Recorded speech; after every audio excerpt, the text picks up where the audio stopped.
Hello everybody, Mobius1 here, bringing you the first real episode of Star Wars TIE Fighter. The game was just released on Good Old Games, GOG.com, earlier today, along with a few other games from LucasArts.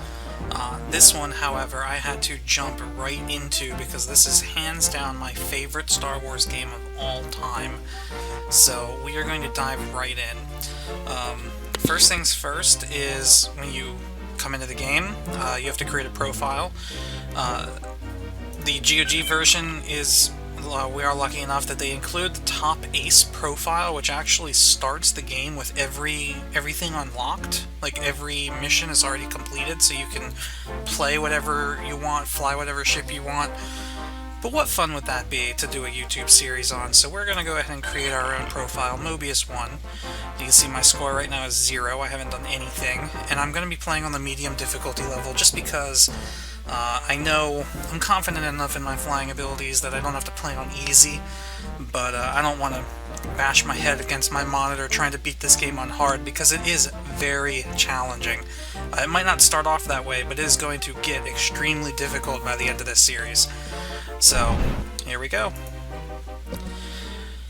Alright, so this is the concourse. This is basically the main menu of the game. And each of these doors represents a different room. So, we can go back here, register. This is where we just came from if we want to switch profiles. You have the training simulator and the combat chamber on the lower level. If you go up a floor, you have the new battle, tech room, and the film room. And then this hangar up top would be to continue a battle once you pick one in this room here. So really, these three doors here,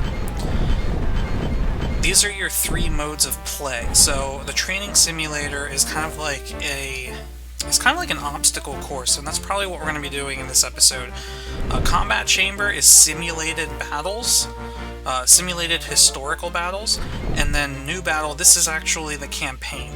So why don't we head over to the training simulator and see if we can't just learn the basics first.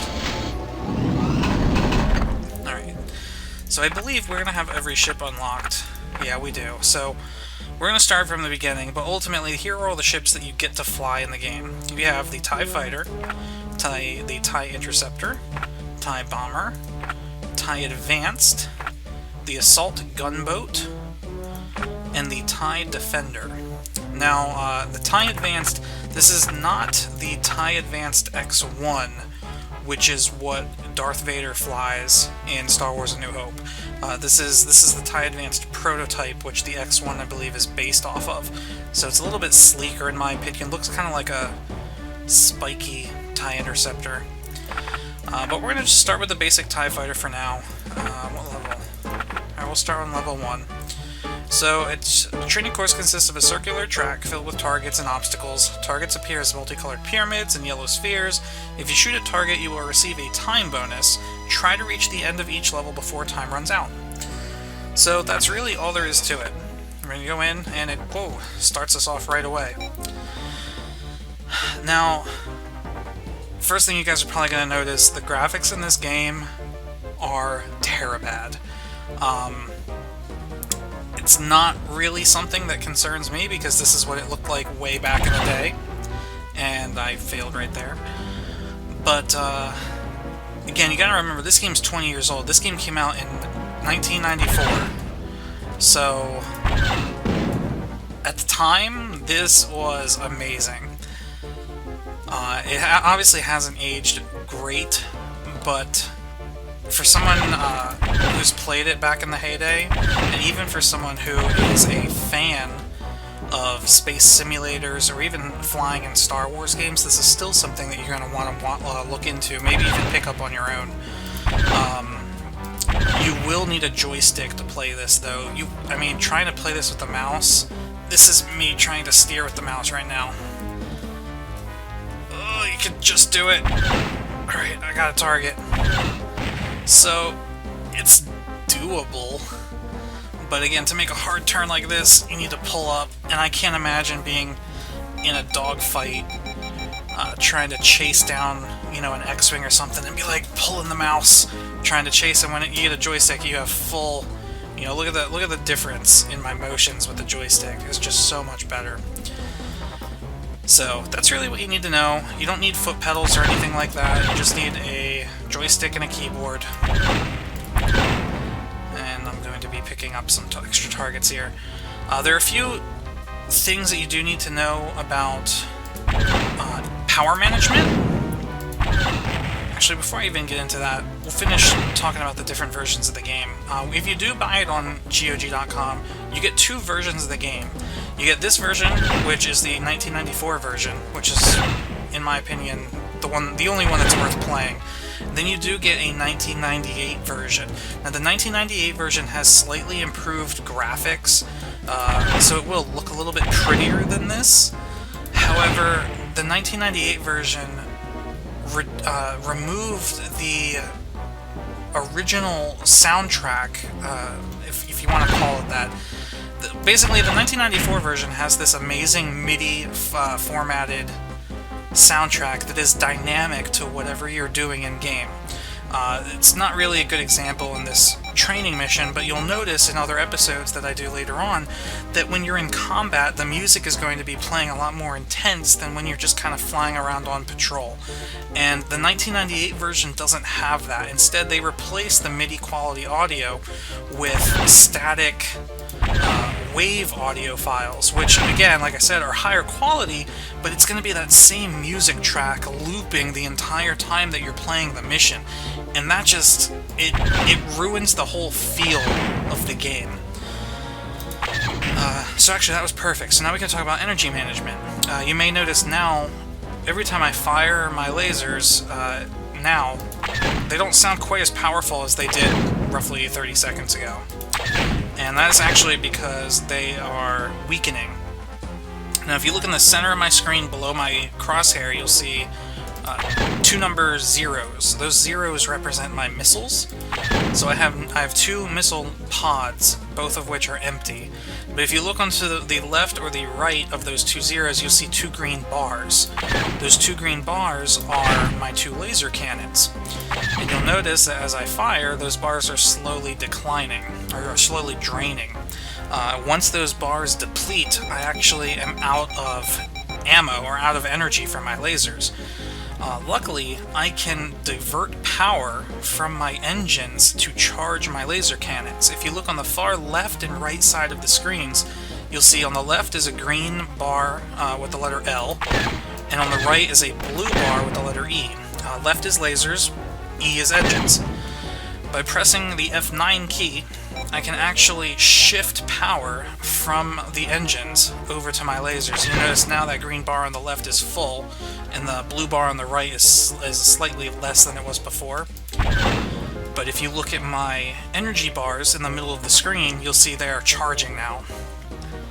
And very quickly they charge, and they're just about full now.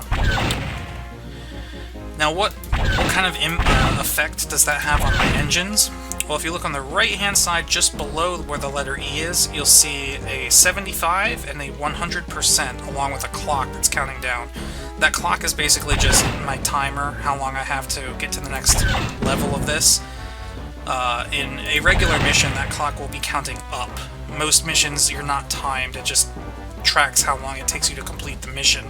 The 100%, though, that's my throttle. So right now, I have my throttle maxed at 100%, which means I'm going as fast as I can with my current power settings. The 75 is the speed, so I believe that's 75 knots? It might be 75 meters per second is way too... I don't know, we'll just call it 75 units. It's just 75, we're going 75. You'll notice if I switch power back from the lasers to the engines, now my laser bar on the left is completely empty, and you can see my speed is going up. It was 75, now it's at 124, 125. Oh no, I hit this. Alright, so I hit an object and that actually killed my speed. So I gotta put my throttle back at 100. And there my speed's building back up. So it's an interesting game of balancing your power levels while fighting. Because you'll notice right now, since my laser bar on the left is empty, it actually drained my energy in the center of the screen, so actually I cannot fire right now. I essentially just drained all of the energy out of my blasters and transferred it into my engine, which is definitely helping us get through this level quicker, but I'm not getting any of the time bonuses or score bonuses from shooting any of these obstacles. So what we're going to do, we'll bring it back up. We'll leave the laser charge at an increase rate, so it's not full, and that appears to cap our speed at 88. Now all of these values will change depending on what spacecraft we're flying. So the TIE Fighter obviously is the standard Imperial starfighter, but TIE Interceptor you'll see once we get up to that will be faster. The TIE Bomber will be slower, but they all have different pros and cons to each of them. In the bottom left corner is my health. You'll notice, see the little green, looks like an icon, green icon of a TIE Fighter. That basically means my hull right now is green, which is good. The semicircles above and below that icon represent my shields, but as we all know from Star Wars, TIE Fighters do not have shields, which means you are extremely vulnerable in this game. Depending on where you get hit, you can die in as little as one shot. If I take a direct shot to the cockpit, I am instantly dead. And there are no checkpoints in these missions. Some of these missions can last up to an hour long, and if you get down to like the last 5 minutes and end up dying, you need to replay that entire mission from start. So the game, like I said, is very unforgiving and can become extremely difficult by the end.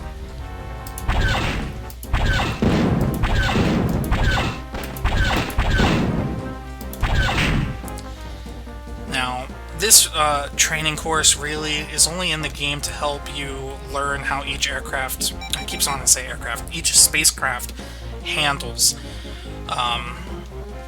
You can do this kind of as a challenge.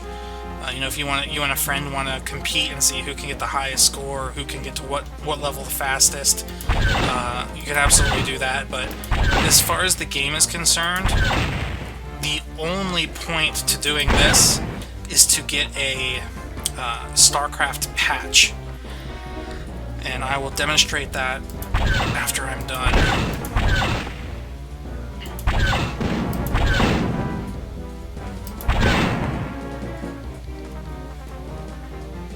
I'm not sure what level in the training simulator I need to get to earn the patch. I should have looked at that first. But we'll get to level 8 and stop and see what that says.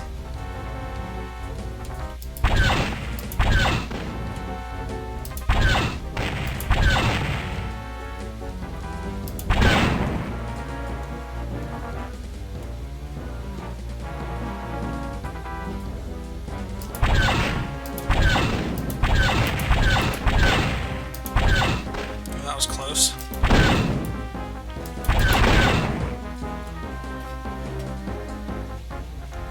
Alright, here's the next level. Alright, so let's drop out and see. Hey, I received the training patch, so that was really all I needed to do. Alright, so if I hit escape, actually come to, here's our menu. Let's see, if I go to medals, you can see here I got the TIE Fighter patch. Now it doesn't say what level you need to get to earn each of these patches, but you can see you can earn a patch for each ship. That's the only page I have because I don't have any other medals. And you can look at your arm. I wonder what this is for. Foreshadowing. We'll find out later. So I'm probably going to do that for each ship eventually, but for now we'll just stick with the TIE Fighter. I'm going to cut this episode here just because I don't want these videos to get too long, but I am going to do another episode immediately after so you can guys actually see some combat in the game. Alright, so thanks for watching, see you in the next one.